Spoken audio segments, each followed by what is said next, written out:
Our diplomatic and military personnel are working in lockstep toward the same goal: to get as many people who want to leave Afghanistan and who are vulnerable to Taliban reprisals out of the country as quickly and as safely as possible. In the past 24 hours, the U.S. has flown roughly 2,000 Americans, NATO personnel, and Afghans out of Kabul. But for those still trying to escape, uncertainty. Images of armed Taliban at checkpoints surround the airport.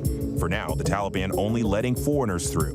And an email to U.S. nationals says the United States government cannot guarantee your security as you make this trip.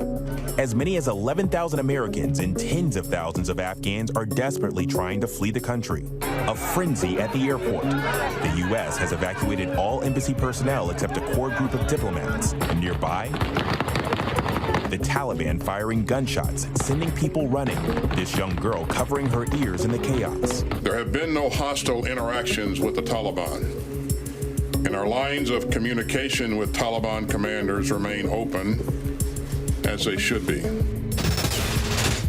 COVID vaccinations are up in the U.S., says the White House task force, but so are COVID hospital numbers, total cases, and deaths.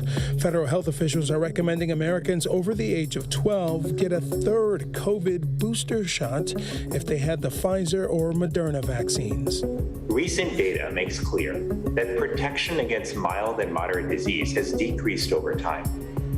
This is likely due to both waning immunity and the strength of the widespread Delta variant. Murthy said even though this new data affirms vaccine protection remains high against what he called the worst outcomes of COVID, we are concerned that this pattern of decline we are seeing will continue in the months ahead, which could lead to reduced protection against severe disease, hospitalization, and death. Bob Dylan is being accused of sexually assaulting an underage girl back in 1965.